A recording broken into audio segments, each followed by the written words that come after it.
Kristus adalah hidup saya, hidup saudara dan hidup kita dan hidup kami bersama. Matius pasal 6 ayat yang ke-9 sampai dengan ayat 13. Saudara, di dalam ayat 5 dan ayat yang ke-8 Tuhan Yesus mengingatkan kita tentang pentingnya berdoa dan pentingnya kita melihat akan segala doa-doa kita yang tanpa kita minta pun Tuhan sudah tahu sebenarnya. Itu di ayat yang ke-8. Jadi janganlah kamu seperti mereka, karena Bapamu mengetahui apa yang kamu perlukan sebelum kamu minta kepadanya. Jadi kita berdoa bukan karena Tuhan tidak tahu apa yang kita butuhkan.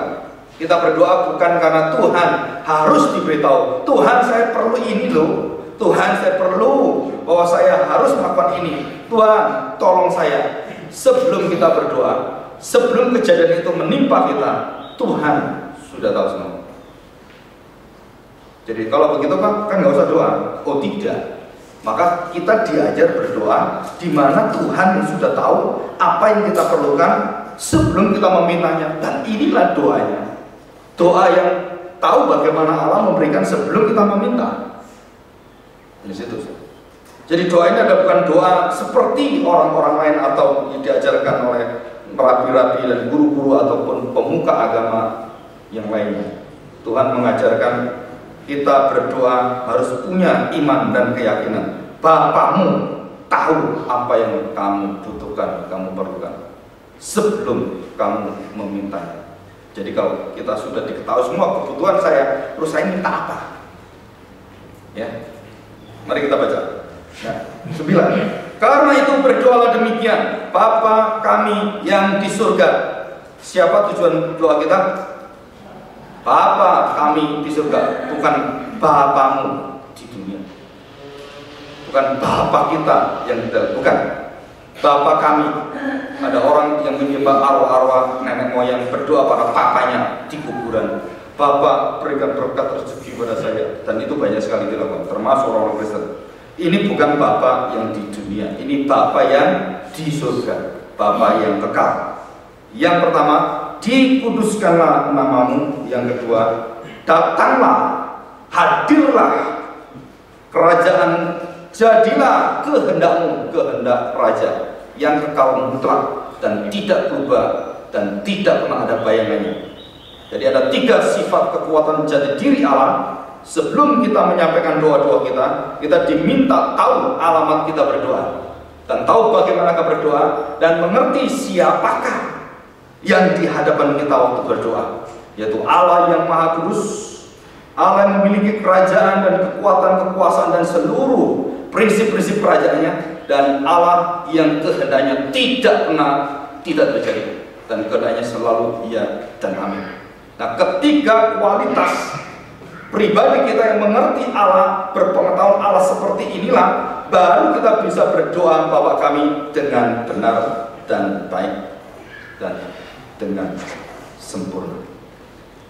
Jadi mengapa ini penting Bapa kami di surga, dan kemudian kualitas pribadi, jati diri dan sifat karakter Allah yang tidak berubah, yang kudus, yang kekal itu, dan yang memiliki prinsip-prinsip perintah-perintah yang harus kita lakukan supaya kerajaannya itu datang di bumi ini. Saudara, dari situlah kita tahu. Jadi segala sesuatu harus mendatangkan kekuatan prinsip kerajaan Allah, harus saya lakukan. Pemerintahan kerajaan Allah itu harus ada dalam setiap ucapan tingkah laku saya, dan kehendaknya tidak mungkin dibantah dan dilawan oleh siapapun. Jadi pengetahuan kita tentang Allah itu adalah unsur pertama dasar dari segala doa kita. Jika saya tidak mengerti siapakah Allah, bagaimana saya berdoa dengan benar? Tidak mungkin. Bagaimana saya bisa memohonkan dengan benar? Tidak mungkin juga. Jadi saudara, inilah satu dasar fondasi doa yang benar. Harus mengenal Allah dan harus terus belajar mengenal Tuhan dengan segala atribut dan kekuatan pribadinya. Ya, kita bersama-sama. Ini sudah dibahas. Kita masuk ke dalam ayat yang ke-11. Nah, saudara, berikanlah kami pada hari ini makanan kami yang secukupnya. Dalam bahasa aslinya ya, berikanlah kami pada hari ini roti kami atau daily bread. Roti tiap hari. Jadi satu hari lepas satu hari. Bukan dikasih satu bulan rotinya, tidak. Dari hari ke hari. Jadi botol roti, kalau kita satu hari butuh 3 roti, potong roti, Tuhan sediakan 3 potong roti. Tuhan sediakan 3 potong roti. Dan kita tidak boleh menyimpan dan kemudian menjadi busuk. Saudara, roti mana yang diberikan bangsa Israel juga tidak boleh disimpan. Termasuk roti yang kita makan juga tidak dibuang ataupun disimpan. Jadi di dalam rumus kerajaan Allah tidak ada sesuatu yang boleh dipendam. Talentamu tidak boleh dipendam, uangmu tidak boleh dipendam, seluruh kekuatan hidupmu tidak boleh dipendam. Kenapa? Kalau itu dipendam berarti tidak pernah berguna, berarti kamu sendiri yang memiliki dan orang lain tidak bisa memiliki, maka itu adalah dosa yang besar. Sesudah ada orang menyimpan banyak hal dalam hidupnya, dan kemudian begitu dibongkar semua, rumahnya itu penuh dengan barang-barang yang berpuluh-puluh tahun, dan kemudian disuruh buang semua. Kenapa? Karena dia menjadi penimbun barang-barang yang kebutuhan dia. Nggak butuh beli, nggak butuh beli, nggak butuh beli, numpuk sampai kemudian nggak bisa dipakai semua, padahal masih baru semua. Satu rumah itu semua barang-barang dia, sampai dia umur 80 tahun. Dan itu banyak orang-orang seperti ini di Amerika. Rumahnya penuh dengan tumpukan barang yang dia beli berpuluh-puluh tahun, tapi nggak pernah terpakai. Itu dosanya besar, luar biasa. Saudara, kalau berbaju cukup 1, jangan 3, 4. Kan nggak mungkin kita pakai baju 4 langsung. Ada yang pakai baju 4 nggak? Semua kalau kedinginan. Pakai baju kan 1 cukup kan? Terus besoknya 1 lagi cukup. Hari lepas hari 1. Saudara, kalau sudah punya seperti bintang film atau seperti selebritis yang punya baju dari ujung ke ujung gitu ya, 200 baju. Jadi setiap hari 1 tahun 365 hari itu paling-paling 1 tahun dipakai cuma 2 kali. Terus semuanya itu jadi pajangan semua. Kalau saya, sebelum saya dikasih, saya tahu, oh ini saya dikasih banyak ini. Wah banyak sekali, baru-baru semua. Wah dari pos-pos, dari karbon-karbon yang ada di Bandung gitu ya. Saudara, begitu dikasih semua, saya pikir saya paling pakai 1-2. Yang sisa gimana? Kasih ke bantuan di desa. Cukup. Mau buat apa lagi? Mau buat bantal? Saya bantal baju yang baik. Kalau dikasih ke hamba Tuhan, wah mereka senang sekali. Sampai ada orang ngasih saya, Pak, tolong Pak, kalau dikasih ini tolong dipakai Pak, jangan kasih orang. Loh, jangan ngasih saya. Terus kalau ngasih saya terus dengan perkataan tidak boleh, udah jangan kasih saya ya, tak gantiin lagi. Kenapa? Belum tentu saya pakai. Daripada nggak saya pakai, saya kasih orang hamba bantuan yang lebih membutuhkan dan seumur hidup gak pernah pakai baju baik, dikasih 1, dia senangnya luar biasa. Dari batas 1 di kamar sampai berpuluh-puluh tahun sampai busuk, dan kemudian sampai baunya gak enak, sampai kemudian jamur. Buat apa? Ya, ini contoh-contoh sederhana. Oke, saudara, kita lanjutkan. Ampunilah kami akan kesalahan kami seperti kami juga mengampuni orang yang bersalah kepada kami. Janganlah membawa kami ke dalam pencobaan, tetapi lepaskanlah kami daripada yang jahat. Dan terakhir, doksologi yang juga dilakukan oleh gereja-gereja Tuhan sepanjang masa. Karena Engkaulah yang mempunyai kerajaan dan kuasa dan kemuliaan sampai selama-lamanya. Amin. Saudara, perhatikan baik-baik. Doa kita itu ada kebutuhan-kebutuhan yang Tuhan tidak pernah meminta kita berdoa. Oh, saya lagi bangkrut Tuhan, saya berdoa kebangkrutan saya. Bukan berdoa hal-hal yang tidak esensi. Saudara dengar. Jadi waktu saya berdoa memohonkan doa, Tuhan tidak pernah meminta kita berdoa bagi hal yang bukan esensi. Contohnya, aduh kecelakaan anak saya, aduh Tuhan supaya kakinya sembuh Tuhan, aduh Tuhan suami saya kena flu, oh Tuhan sembuhkan suami saya. Saudara, itu tidak esensi. Kenapa tidak esensi? Karena banyak orang yang flu juga sama dan bisa sembuh, nggak usah doa pun bisa sembuh. Itu nggak esensi. Dan di dalam doa Bapa Kami ini kita diminta berdoa yang sangat esensi, yang primer dan super substansial. Dan tidak ada doa diajar Tuhan berdoa untuk hal-hal yang lain. Tuhan Yesus mengajar doa yang esensi bagi tubuhmu. Apa doanya? Berikanlah kami roti kami tiap hari, hari lepas hari, daily bread, dan dengan cukup.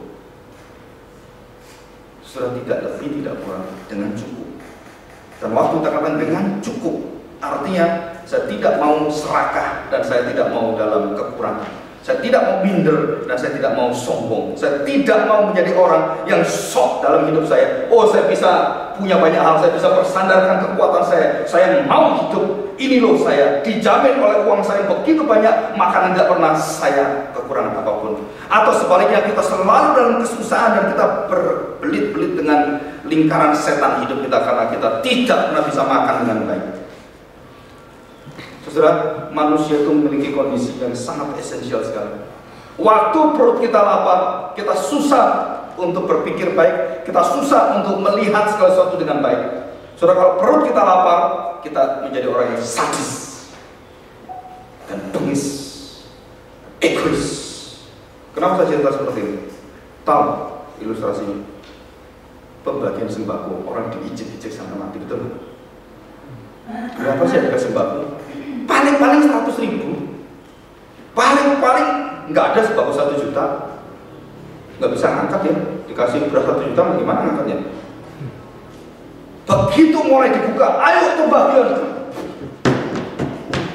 Orang tua saya, nggak ada yang tolong, diijek aja. Saudara, coba bayangin itu pembagian sembako. Bagaimana jika terjadi kelaparan yang hebat? Orang saling membunuh. Bahkan suami-suami saking lapar dan hausnya jual istrinya. Saudara tahu cerita ini dari mana? Waktu orang di padang gurun, orang kaya padang gurun, terus dia kejebak, kemudian masuk padang gurun dan tidak ada air dan dia akan mati di sana. Terus ada seorang anak pemuda yang membawa air dengan ontanya. Terus berkatalah sang saudagar yang kaya ini, aku minta 1 botol atau 1 yang disebut sebagai orang-orang kuno itu kantong dari leher onta yang bisa diisi air, berapapun tak bayar. Pemuda itu pintar. Oh, saya nggak mau, saya mau jual. Ini saya untuk saya sendiri. Berapa? 1 kilo mas. Oh, terlalu sedikit. Dia pergi. Dipanggil lagi pemuda, jangan pergi, matilah saya. Terus mau apa? Udahlah, tak kasih semua harta saya. 1 onta ini, enggak tahu berapa kilo itu. Ambil semua. Oh, saya tidak mau. Saudara, 1 kantong air harganya berapa? Melebihi emas 1 onta. Karena dia mau mati. Di semua dijual semua sampai akhirnya kemudian pemuda ini lihat istrinya yang cantik. Oh, kamu mau istri saya? Silakan ambil, asal kamu kasih saya kantong air. Nah, matilah kita. Suami-suami seperti ini sungguh kurang ajar kamu. Karena kebutuhan hidup matimu, akhirnya kamu jual istrimu, kamu jual semuanya, dan kamu jual imanmu karena sepiring kacang sop merah yang enak itu. Aku lapar. Masa bodoh dengan hak sulungan. Yang penting aku makan hari ini. Aku lapar. Ayo sini Yakub. Mana piringnya? Hanya sepiring kenikmatan saja. Engkau merusak hidupmu sepanjang sejarah. Dan dikenang dalam firman Tuhan, Esau membuang hak kesulungan. Saudara, saya menceritakan ini kenapa? Karena kebutuhan paling esensi kita itu, begitu kita tidak dapat menempatkan dan juga memberikan tempat yang benar, bagaimana saya harus mencarinya, bagaimana saya harus mendapatnya, maka kita menjual hidup kita jual seluruh yang berharga dari hidup kita, dan kita tidak pernah menyesal. Karena yang penting aku hidup, bukan apa. Saudara tahu orang kalau judi? Saya pernah judi, saudara.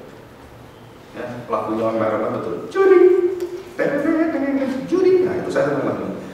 Saudara, waktu main judi, saudara, Saya ingin tanya, orang ingin kalah atau ingin menang? Coba. Ada nggak jujur? Wah, saya pasti ingin kalah. Nggak ada, saudara. Pasti ingin menang. Kenapa ingin menang? Dikasih 10.000. Oh, kamu menang dapat 100.000. Main bototan nomor buntutan gitu kan. Kalau kamu tombol sekarang 100 rupiah, kamu dapat 1.000. Kalau 1.000, dapat 10.000. Saudara, kalah 1.000. Nggak apa-apa, kenapa? Itu 10.000. Tombol lagi 2.000. Nggak apa-apa, itu 10.000. Nah, saudara, pikiran seperti itulah yang membuat kita akhirnya tidak bisa melihat esensi hidup kita sudah tidak bisa kita lihat lagi, dan kita kemudian kehilangan makna hidup kita. Dan Tuhan Yesus mengembalikan doa adalah meminta kebutuhan yang esensi dari seluruh makna hidupmu. Jadi roti di sini mewakili kebutuhan paling dalam substansi dari seluruh hidupmu sebagai manusia. Dan kamu harus meminta itu, berkata, berikanlah kami hari ini. Jadi kami bukan saya, bukan cuma diri saya.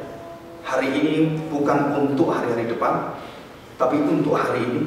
Sebenarnya itu batasan-batasan di dalam doa Bapa kami adalah batasan-batasan yang luar biasa, membuat kita manusia yang tidak pernah mengingat untuk diri sendiri, selalu mengingat keluarga kita, selalu mengingat anak cucu kita, selalu mengingat saudara kita, selalu tidak egois. Tapi kami, bukan saya.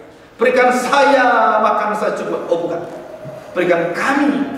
Jadi kamu selalu mengingat akan saudara seimanmu di dalam Tuhan, di dalam Kristus. Kamu harus terus tahu kenapa dia tidak bisa makan, dan kamu bisa bagi makanan. Kenapa gak bagi makanan? Jadi waktu mengatakan berikanlah kami, artinya berbagilah hidupmu. Jangan pernah engkau menimbun dan terus menjadi kaya. Kekayaan kita, saudara, kalau kita selidiki baik-baik, itu bukan berasal dari hasil jerih payah kita.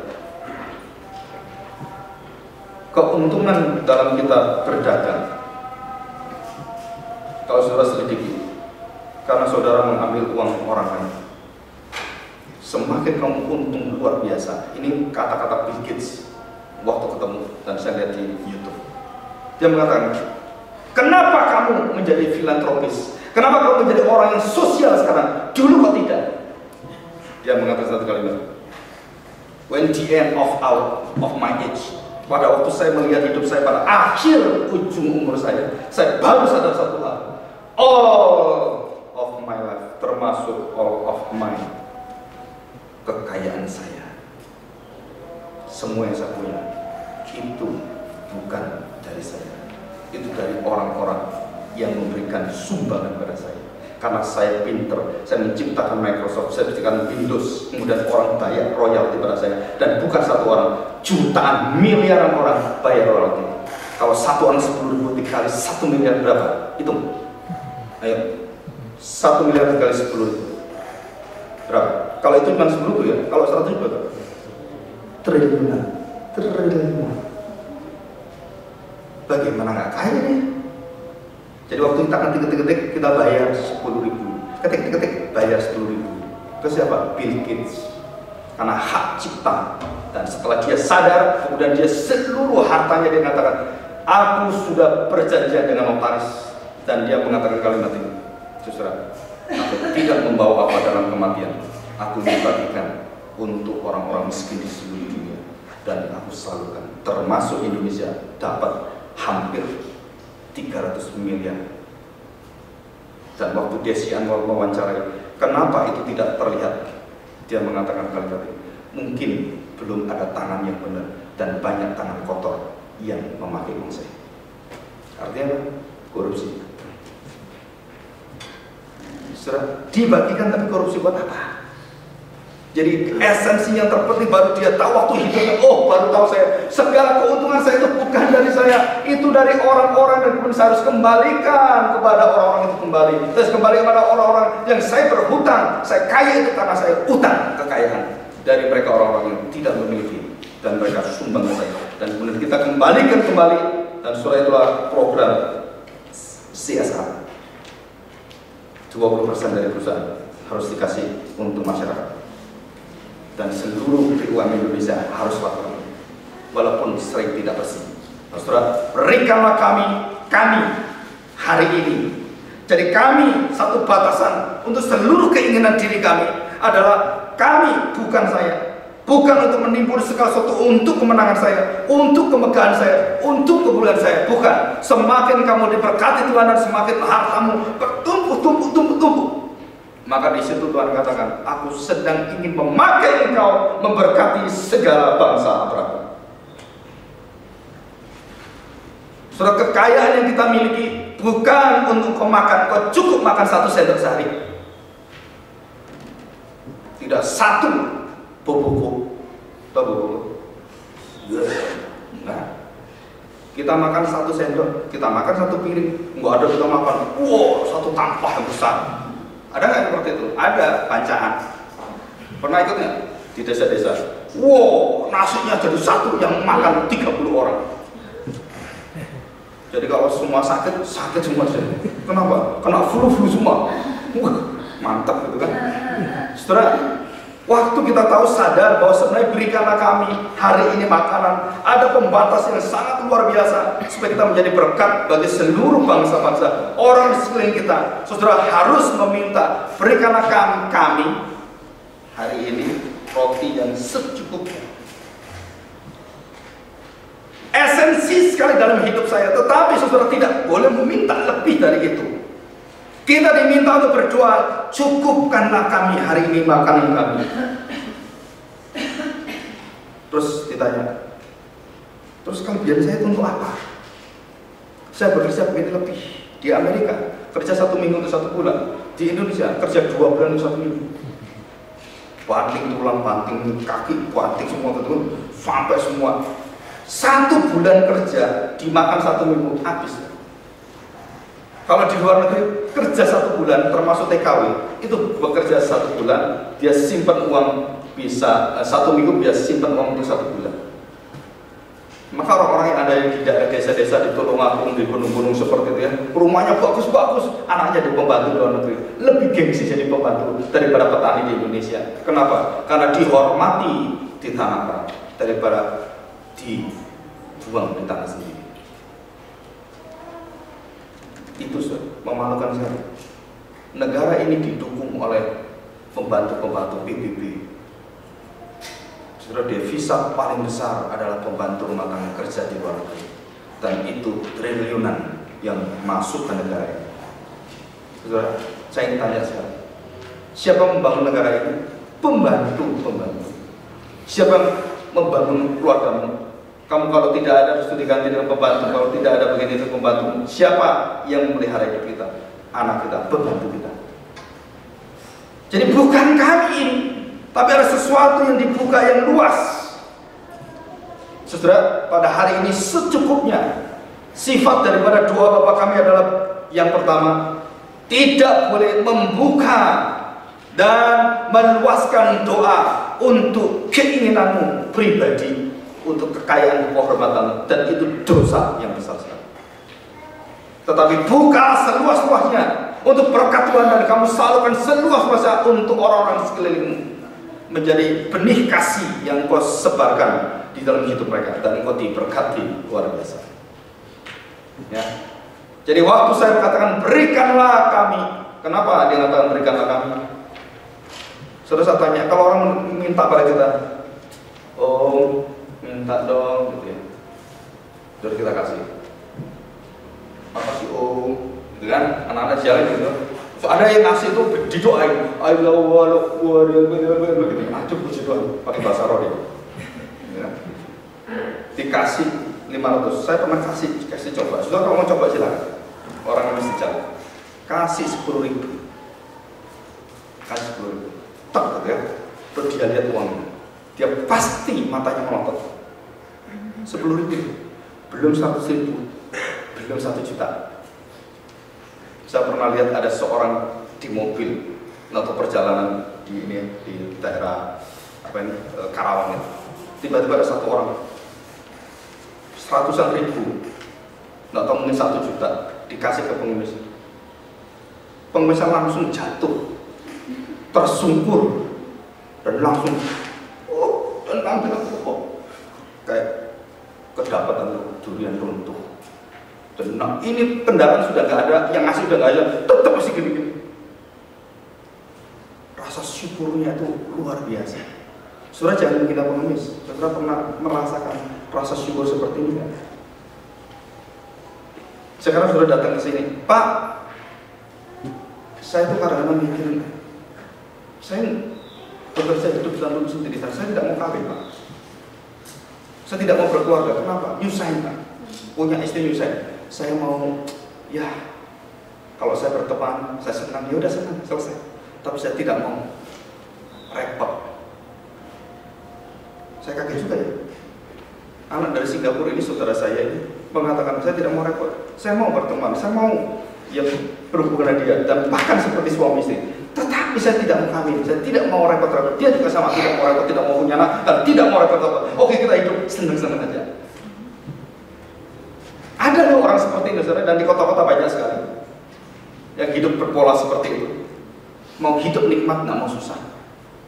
Dan setelah bertanya-tanya dan kemudian di meja makan itu dia tanya,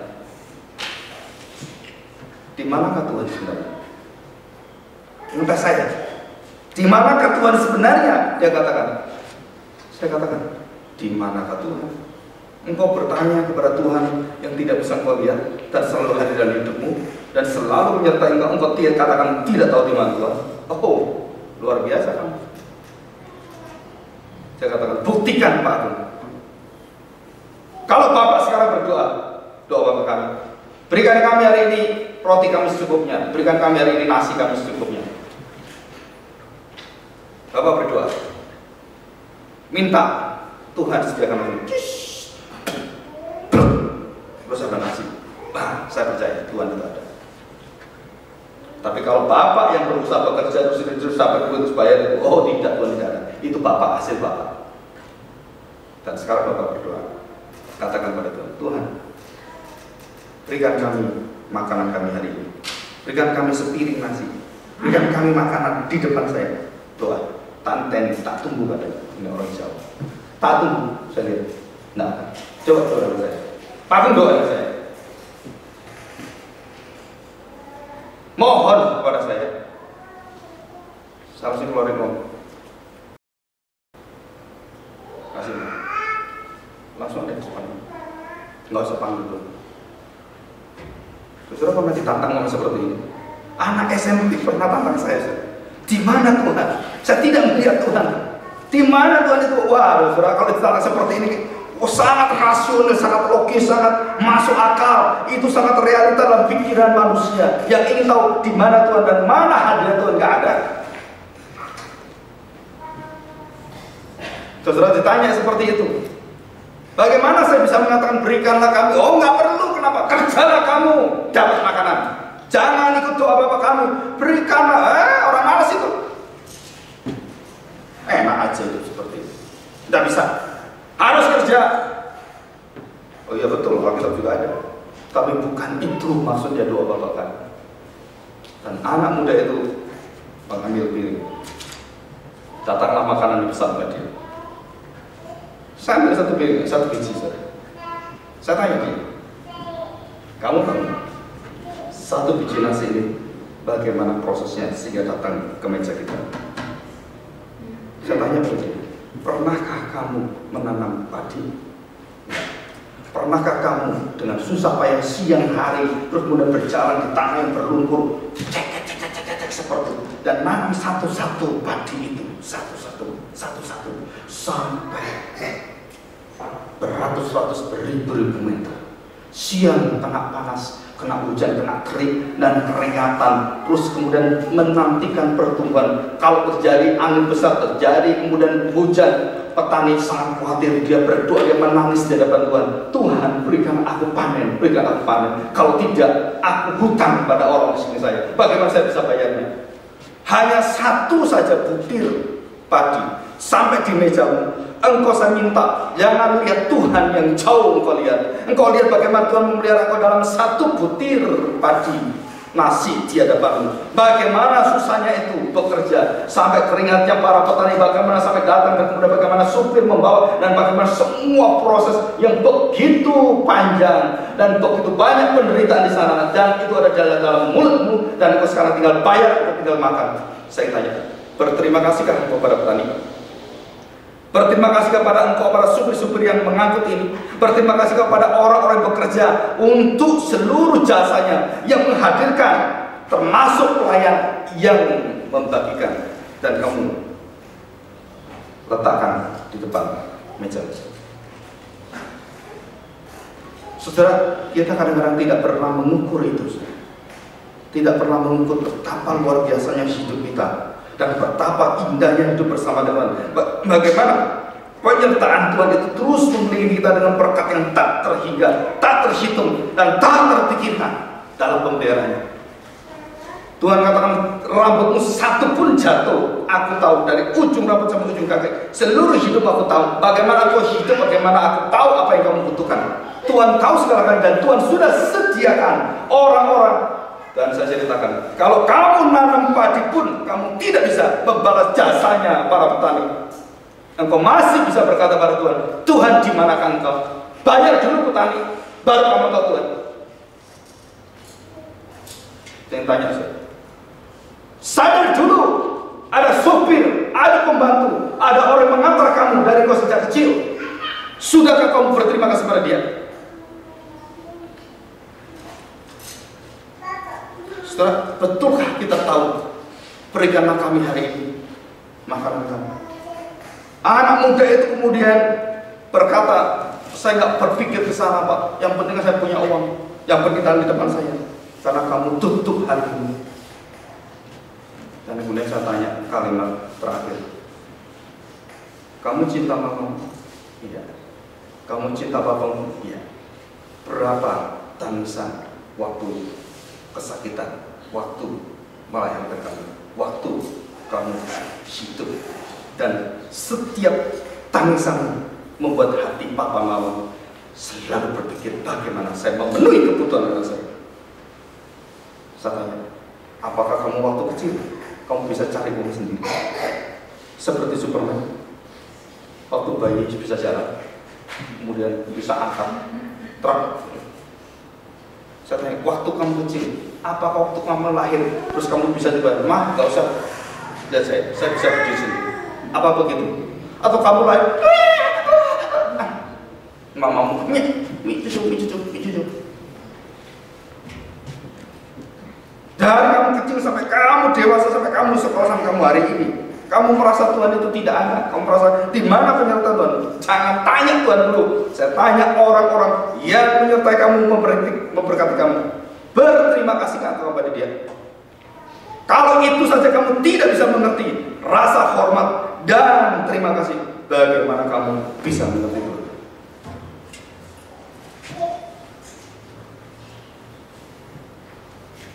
Anak muda yang kecil itu saya beritahu dia satu gambar. Saudara, anak masih SMP, dan saya beritahu ada satu cerita. Kamu tahu nggak? Ada satu cerita. Ada seorang pemuda seperti kamu.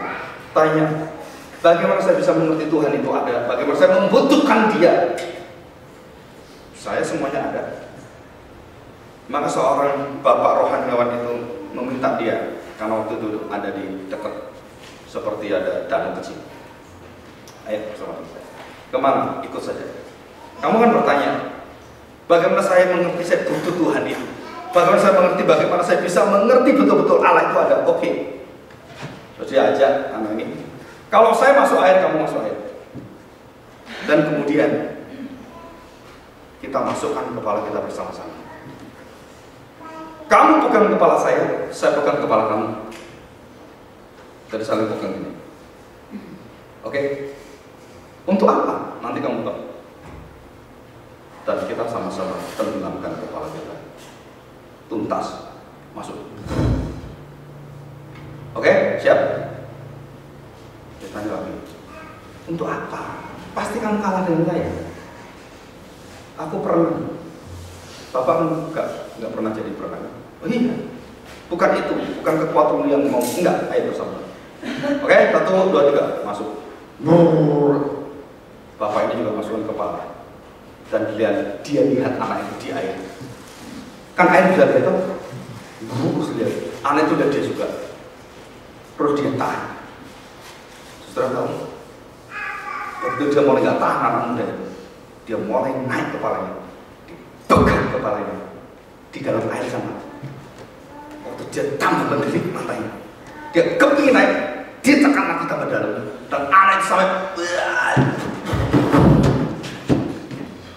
sampai lemes, akhirnya dia lepas ya. Terus ditarik dia keluar semua airnya. Dia marah dengan bapak ini. Bapak kurang ajar. Kenapa bapak lakukan kepada saya? Bapak mau bunuh saya. Sebenarnya bapak jangan bunuh saya. Dia kata, kamu ingin tahu bagaimana hadirat Tuhan? Iya, masa gini caranya? Saya beritahu kamu. Mau tak masukkan kolam lagi? Oh jangan. Saudara, waktu dia masuk kolam dan kemudian dia tidak bisa nafas, dia membutuhkan nafas itu. Sedetik nafas itu sangat penting sekali. Tetapi kamu tidak pernah berterima kasih, dan itu nyawamu, dan Tuhan pelihara kamu. Engkau menghirup nafas, tidak pernah berterima kasih seumur hidupmu. Bagaimana kamu tahu berterima kasih pada Tuhan? Anak muda itu langsung tahu diri. Dia nangis, oh Tuhan, bagaimana saya bisa mengerti Engkau, sedangkan yang di depan yang paling aku nikmati, aku tidak tahu kalau ini berasal dari Tuhan. Matamu bisa melihat seperti ini, engkau bisa melihat cahaya yang luar biasa, dan bagaimanakah cahaya bisa masuk dalam matamu, dan engkau bisa menikmati keindahan Tuhan. Masihkah kita kurang? Berikanlah kami. Artinya apa, saudara? Saudara, yang paling esensi dalam hidupmu sudah Tuhan berikan sebelum kamu minta. Tuhan akan melihara kamu dari hari ke hari ke hari ke hari. Dan Tuhan tidak memberikan kamu satu keinginan untuk menimbun kekuasaan, menimbun kehormatan, menimbun kemuliaan bagi dirimu. Oh tidak, kamu harus membagikan jika kamu taat pada Tuhan. Dan kamu cukup hari itu. Dan semua yang melimpah dalam hidupmu adalah